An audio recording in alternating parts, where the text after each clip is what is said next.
Donc, c'est une fille qui a rencontré un homme et après ça, elle est du Gabon, elle a rencontré un homme, son mari réside au Luxembourg. Le type l'a épousé étant au Gabon et puis il a ramené au Luxembourg. Et après, 2 ans après, elle a fait venir ses frères. Son mari faisait dans le... Il dit, d'après ce qu'il a dit à sa femme, qu'il exporte des conteneurs, il envoie les conteneurs en Afrique, il fait les business. Donc, il est toujours en train de voyager. Donc, un jour, il vient, il dit à sa femme que je veux que tes 2 frères viennent avec moi pour que je les apprenne mon business. C'est comme ça qu'ils sont partis. Donc, quand ses frères reviennent un mois après, ils se comportent bizarre, ils sont agressifs avec elle, ils se comportent bizarrement dans la maison. Et elle a une de ses copines qu'elle a rencontrée. La belle dit, ah, voilà, mes frères sont rentrés avec mon mari, mais ils se comportent bizarrement, je sais pas. C'est où sa copine lui dit, ok, allons, moi je connais quelqu'un. Allons appeler la personne, on lance les courriers, on va nous dire. C'est comme ça qu'ils appellent une maman. La maman lance les courriers. Et la maman regarde et la maman dit à la femme, ah, tu as 2 frères. Elle dit oui, mais je suis en train de voir que ton mari entretient des relations sexuelles avec tes 2 frères. La fille dit non, ce n'est pas vrai.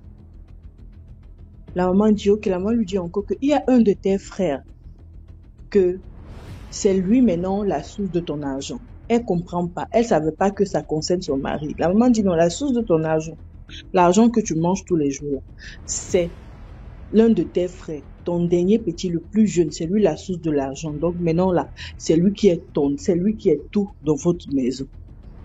Elle dit, quand la maman lui a dit ça, vu qu'elle aime trop son mari, elle s'est fâchée. Elle a cru que voilà, peut-être c'est devenu un coup monté de jalousie, genre, ah, ma copine peut-être m'a amené quelque part et que elle veut me faire le coup d'état, elle veut prendre mon mari. Donc, elle a dit non, je veux pas écouter. Elle arrive chez elle, avec le temps, elle se rend compte que son mari, dont on parle là, prend soin de son dernier petit frère avec beaucoup d'amour, avec il met beaucoup de précision, il prête attention aux faits et gestes, ce que le gars veut son mari donne. Dès que le petit frère dit, il est là, le mari est là, le mari est là. Le mari accorde même plus d'attention à son dernier petit frère. Pour elle, au début, c'était déjà l'amour comme son mari a aimé sa famille, ils n'ont personne. Et Seigneur Jésus. C'est où, un jour, le mari n'est pas là. Non. Avant ça, elle dit que, avant ça, j'ai oublié, excusez-moi. Elle rentre du travail un jour. Le mari n'est pas là. Le petit frère est aux toilettes. Son petit frère est aux toilettes. Et puis l'enfant pleure. L'enfant pleure, l'enfant pleure, l'enfant pleure. Elle dit, ah, il pas aimer la tête comme ça. Elle ne veut pas toquer la porte pour que le gars sache qu'elle fait les bruits. Elle met les oreilles. L'enfant pleure, l'enfant pleure, l'enfant pleure. Elle dit qu'elle ne sait pas elle dit que c'était comme si elle était possédée. Et puis, elle a cassé la porte.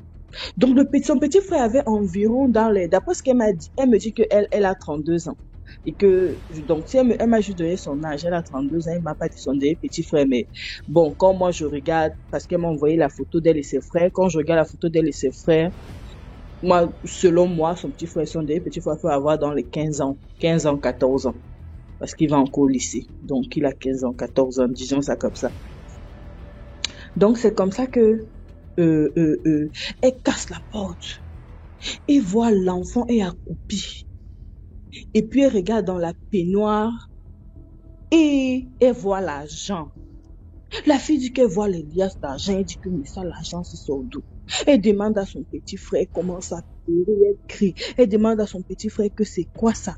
C'est où l'enfant lui dit que, en fait, voilà ce qui se passe, ne dis pas à tonton. Si tu dis à tonton, tata, il va te tuer. Elle dit que son petit frère l'appelle tata. Son petit frère dit tata, il va te tuer. Il va te tuer. On va mourir. Je ne veux pas que tu meurs comme maman et papa. C'est toi qui es toute notre vie. Je suis prête à faire n'importe quoi pour que tu ne meurs pas. Tellement on t'aime, tellement on t'aime. Je dis l'histoire si, hein. Mais là, veut couler, mais je suis en train d'être forte pour raconter ça. Tata, on t'aime. C'est comme ça que La fille dit que, elle dit à son frère, qu'est-ce qui s'est en fait passé? Elle dit que quand tonton nous a dit que il veut nous apprendre ses business, il veut nous faire voyager. En fait, nous ne sommes pas partis en Afrique. Nous sommes allés en Espagne. Arrivés en Espagne, nous sommes allés voir des personnes. Et puis, elle dit que l'enfant lui a dit comment c'était comme si ils sont allés voir des gens de la secte. Donc, quand ils sont allés là-bas, ils sont allés voir des personnes, des sectaires, les amis de tonton. Il y avait trop de tontons. Et après ça, là-bas, il les ont tous sodomisés. Ils les ont sodomisés. Et qu'on lui a dit que c'est le seul moyen pour que tonton ne soit pas pauvre, parce que si tonton est pauvre, ils sont déjà sortis de la pauvreté, eux ils vont rentrer au Gabon. Et comme ils n'ont pas de famille, eux-mêmes souffraient, ils sont des orphelins. Elle m'a raconté son enfance, je ne veux pas raconter, mais quand elle te raconte, tu sens quelqu'un qui a souffert, donc quelqu'un qui est sorti de la maison de la souffrance. Donc ils ne sont plus prêts à rentrer là-bas. Donc les frères ont fait ça pour protéger leur sœur en fait. C'est comme ça que la fille attend son mari. Son cœur chauffe, est beau. Le mari rentre de la maison avec l'autre frère. Elle dit à son mari que voilà ton argent, voici mon frère, il faut m'expliquer. Elle dit que quand elle demande comme ça, son mari lui donne d'abord 2 bonnes gifles. Quang. Son mari lui dit que tu penses que la vie que tu as, tout ce que j'ai, j'avais ça où? Ça sort d'où?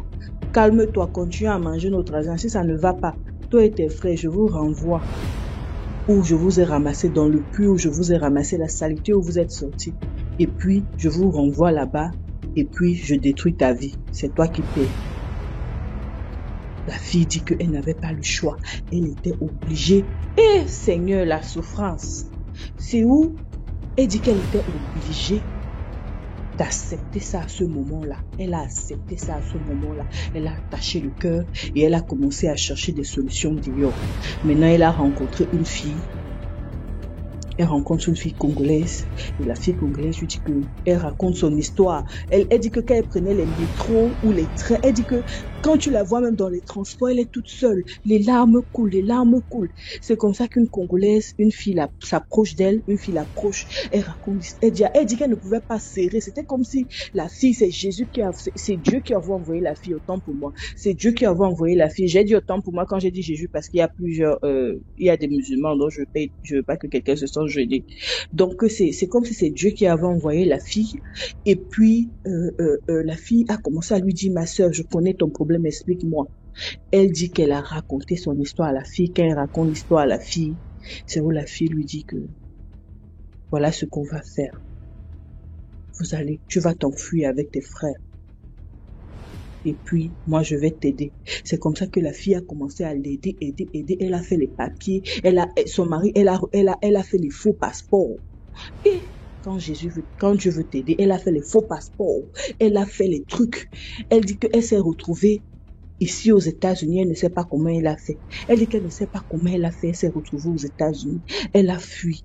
Quand son mari est parti de son dernier voyage, elle a dit oh oui. Elle a commencé à faire pendant ce temps, peut-être jusqu'à son voyage, quand elle a découvert ça, jusqu'à son voyage, ça a pratiquement fait peut-être 1 an. Elle dit pendant 1 an, tous les jours, il fallait qu'elle supporte. Maintenant, son mari ne se cachait plus. Son mari doit coucher avec son petit frère dans la propre maison où elle est. Il couche avec son petit frère. Il dit que quand elle dort, tu es dans ta chambre, puis tu attends ton petit frère crier comme si toi tu cries. Donc, le petit frère est en train de crier, oh. Vous savez, quand tu fais l'amour avec ton mari, l'enfant, de la façon dont tu cries, ton petit frère crie comme ça. Et puis, elle est là. Elle entend. Pendant 1 année, elle a souffert de ça. Et après ça, elle était en train de faire son plan avec l'autre fille. Maintenant, l'autre fille, là, l'a présenté à d'autres personnes. Et puis, c'était déjà un groupe de personnes qui étaient en train de travailler dans son dossier pour les faire fuir. C'est comme ça que, les gens qui rient, c'est pas drôle. C'est comme ça que elle a fui. Maintenant, où elle rencontre que c'est plus grave. Elle dit que quand elle fuit, elle arrive ici aux États-Unis. Et dit que le mari l'appelle, le mari lui dit qu'avec tout ce que je t'ai fait, c'est comme ça que tu me rends, c'est ce que tu me rends, c'est ce que toi tu me fais, je t'ai enlevé de la saleté, et puis toi et tes frères, vous me rendez par le mal, il faut donc savoir que ton petit frère va mourir. Ton petit frère là, va mourir, il ne va pas vivre. Je vais les tuer, je vais tuer tes 2 frères, puis tu vas rester seul. Je vais te faire, pour ce que tu es en train de me faire, je vais te faire avoir une vie de minable. La fille dit que c'est comme ça qu'elle-même aussi, elle part à l'hôpital, elle se rend compte qu'elle est enceinte. Mais elle est enceinte, l'enfant ne pousse pas. Elle ne voit pas l'enfant, son ventre est toujours plat. Mais elle voit les tests de grossesse. Elle voit les tests de grossesse. C'est où elle a rencontré les hommes de Dieu. Et c'est là, en ligne, elle a commencé à prier, à prier, à prier. Et puis un soir, son petit frère s'est levé. Il est parti aux toilettes. Elle dit que l'enfant a commencé à chier les asticots. Les asticots, les asticots, les asticots. L'enfant chiait les asticots. Il chiait les asticots, les asticots. Elle dit que l'enfant ne mangeait pas. Il ne faisait que chier. L'enfant ne faisait pas. Elle dit que, elle m'a raconté, elle me dit que je connais la vie, vu que je suis aux États-Unis, elle me dit que toi, tu connais les États-Unis, que tu vas amener l'enfant à l'hôpital, il chie les asticots. Les Blancs vont vouloir utiliser l'enfant pour faire les recherches parce qu'à un moment, ils ne vont pas comprendre ce qui se passe. Ça, c'est du jamais vu, l'enfant qui chie les asticots. Donc, ça va devenir que, let's take him to the lab. Amenons-lui au lab, on fait les recherches. Donc, elle a caché ça. L'enfant ne partait pas à l'hôpital. L'enfant chiait les asticots. Elle dit que son petit frère chiait les asticots jusqu'à il est mort. Quand son petit frère est mort, ça fait peut-être, elle a enterré ici aux États-Unis avec les gens qu'elle a rencontrés. 6 mois après, son autre petit frère encore a fait accident. Quand son dernier petit frère là est mort, et puis elle-même aussi maintenant, elle a failli se donner la mort, elle a acheté les médicaments pour boire, elle a eu l'overdose. Donc on s'est connus à l'hôpital où je travaille. Donc elle a eu l'overdose, elle est à l'hôpital où je travaille. Maintenant, je ne sais pas ce qui s'est passé, ou c'est la mort qui a enlevé la grossesse.